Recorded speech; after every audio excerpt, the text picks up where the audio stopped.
How many of you have ever heard of Joe Namath? I know I kind of date myself. He was quarterback for the New York Jets. He led them to their first and only Super Bowl championship back in 1969. He's quite a celebrity, still sort of famous. He loves the limelight, loves the attention, and still gets a lot of attention. Anyway, he shares a story that he was out at a restaurant with a couple of his friends, sitting back, relaxing, and he spotted a little boy heading in his direction. He immediately knew what the kid wanted. He's Joe Namath. So he grabbed a menu and he got a pen and he signed it, Joe Willie Namath, number 12. And the boy came up and said, "Here, champ," and he handed the kid the menu. The puzzled boy looked, said, "No thanks, mister.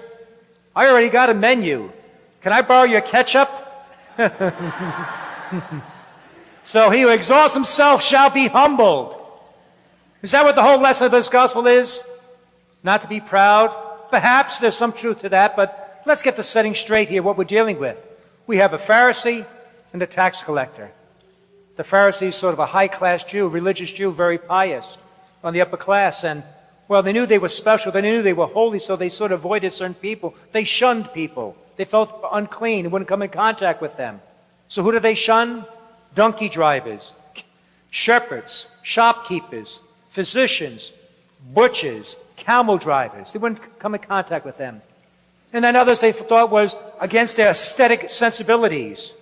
They would have nothing to do with garbage collectors, tanners, and copper smelters. In fact, they would not even deal with people who dealt with women. They would never be in public with a woman. So anyone who had contact with women, they would avoid. Oh, but their top 5 list of the most hated, here they are. The most hated by the Pharisees, these are the ones they hated. Gamblers, money lenders, scalpers. Here's my favorite. Pigeon race managers. So that's what they did for recreation. Pigeon race managers. And last, the most hated, topping the list, it is the tax collector. They were hated. Why? Because one, they were traitors. They aligned themselves with Rome, the enemy, the oppressor, and now they're switching on us, a fellow Jew going with the enemy. That's, ooh, you can imagine why. And besides that, they were thieves. They cheated. They were stealing. They overtaxed. And you know how much we like taxes? That's it. And so they would pocket money for themselves. So being a traitor and being a cheater, oh boy, you are hated. And so now we have these two people in the temple, let's say in church. The tax collector, the traitor, the thief, the cheater, and this pious Pharisee. Who do you think God's going to listen to? The thief, the cheater, the traitor, or the one who prays, who fasts? And so those listening to this parable think the one who heard it is the tax collector? You got to be kidding. How can that be? He's a thief, he's a cheater. And some think the tax collector, the Pharisee was not heard because he despised and looked down upon the tax collector. He thought he was better than others. And I'm sure that's part of it. But if we're honest, don't you think you're better than some people? Really? Huh? Don't we? Don't you think you're better than some people? Come on, you watch the news, you read the newspapers, so you think, wow, man, I'm glad I'm not that guy. There's some nuts out there. Stephen Richard King, Modesto, California. I'm glad I'm not that nut. He was arrested for trying to rob a Bank of America without a weapon. What he did, he had the old finger and thumb move, in the pocket. And that worked well. Until he absentmindedly took his hand out of his pocket and he's going, oh, it ain't going to work. I'm glad I'm not that knucklehead. I'm better than that. Oh, they nailed this other guy up in Rhode Island. Oh, they knew they had the right man. Oh, he pleaded, I'm innocent. But they grabbed the right suspect. He was being charged with robbing these coin machines. Oh, they knew they had the right man when he paid his $400 bond all in quarters. Okay? I'm glad I'm not him. But truthfully, we may not say it out loud. Come on, don't you think that we're better than other people? I'm closer to God. I may not be the best, but man, my life's not like that. And that may be ostensibly true. But we must realize this. Perhaps if I was in the same situation, the same circumstance, the same family, I'd be the same or perhaps worse.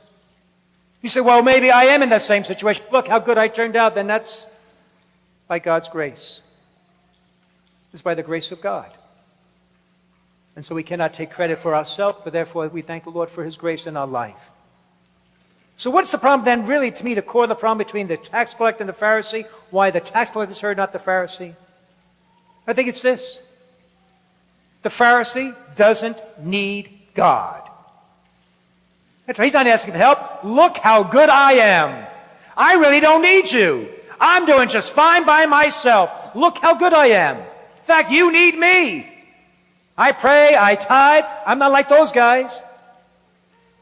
With a tax collector, as bad and he may be, knows this.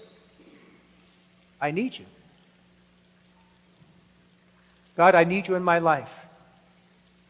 Yes, I may be a thief, I may steal, but God, have mercy on me, a sinner. And that's the one. Not goody two-shoes, but the tax collector. You know, I mentioned to you I was on retreat a few weeks ago, and we had a great retreat preacher. I told you he was excellent. I said nothing more challenging than having to preach to other priests because we are the most critical audience, and he did a great job. He held our interest, had some wonderful points. I took great notes. He was wonderful, but there was something unsettling about him.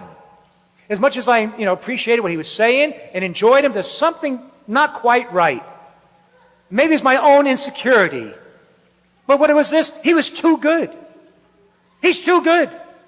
Because during the talks, and he would sprinkle things about his life. And he told us that, he preaches throughout the whole country, which I understand. Why not? But on that, he goes abroad as well. In fact, he was in Rome, and people there in Rome recognized who he was. He's on EWTN. I don't get that station, but he's on TV. He writes books. He has DVDs, CDs, his own foundation. He's something else. I said, well, that's okay. We need people like that, and that's fine. That didn't really unsettle me. And then he starts speaking about his own life.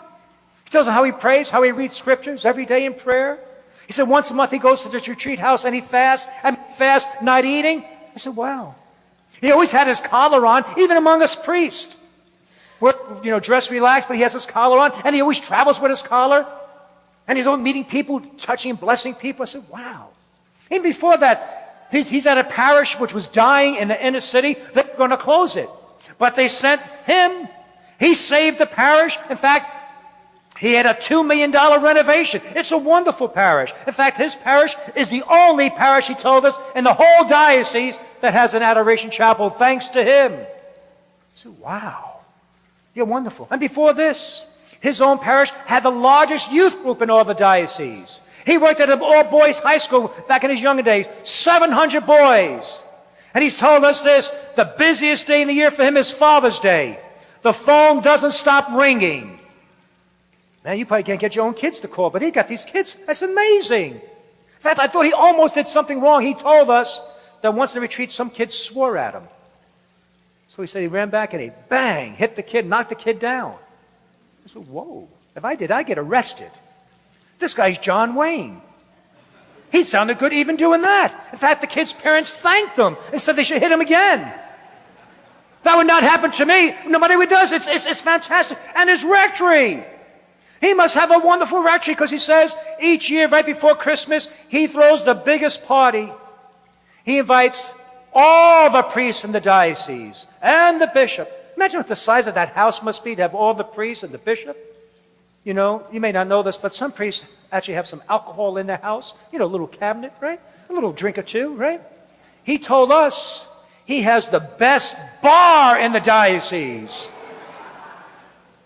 But this was the topper. His dogs are better than mine.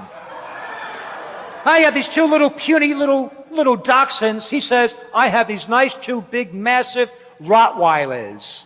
Whoa! Whoa! Everything!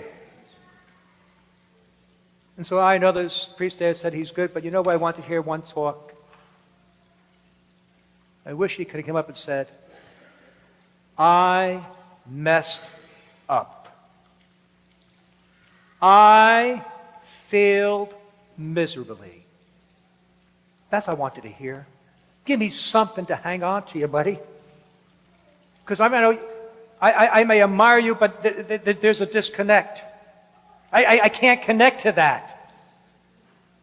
But it's true. Tell me where you failed, where you did poorly. All of a sudden, there's an understanding. There's a connection.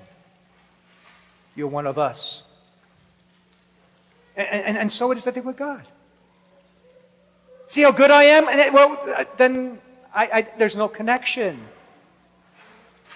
Lord, I'm a mess. I'm a sinner.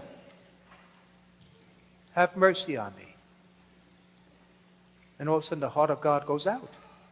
Just like our heart goes out to those who admit their weakness. I probably might have told you this, but I'll repeat myself because it always reminds me when I hear this reading. Years ago, I was studying UF and the counseling, and part of the thing was to do practical training. And so every Wednesday night I would go to Stuart Marchman. It wasn't the big place there on International Speedway. They had a little branch, like a little office right there in Daytona. And every Wednesday night I met with this young lady named Christine. And she was talking to me. Her issue was that she wanted to get her little daughter back. Because while she was pregnant, she was still addicted to coke and crack and cocaine. And so the court said, "You're unfit," and they took her child away. And so she was telling me, I want to get my child back. And I had to be honest, when I heard her story about being on coke and crack cocaine with the baby being pregnant, I wasn't so inclined. Yeah, let's get the child back. Thinking, well, maybe that's not the best thing, I can't say I was open to that. I'm trying to work with her. But each week I kept seeing a different side of her and began, I guess, softening. What really got me was this. One Wednesday we were talking, she told me, and she didn't know I was a priest. She knew I was just a student at UF. I didn't dress like we're college, just dressed casually. So she just thought I was a student. She said, we have a van that drops us off for different meetings, and often spend a lot of time waiting for the van. And she says, what I do when I wait for the van, I go down to St. Paul's Church right there on US 1. So I never get there for Mass, but I go in the church and I kneel in the back, all by myself and often alone there in the church, in the quietness and the stillness. It says, I kneel down and I pray. I ask God for help. And her prayer is something like this: Lord, be merciful to me, an addict. Lord, be merciful to me, an addict. And I believe God would hear that prayer. When she told me, my heart was moved to move in a sense of sympathy and empathy for her. Though I may not approve of behavior, I felt her brokenness. That earnest prayer that she just cried out, Lord, be merciful to me, an addict. And so these past few weeks we spoke about prayer. To be grateful for perseverance and to pray in humility. And so I ask maybe at least for this week only. During the day, whenever it comes to your mind, simply pray that prayer, but pray from your heart. Lord, be merciful to me, a sinner.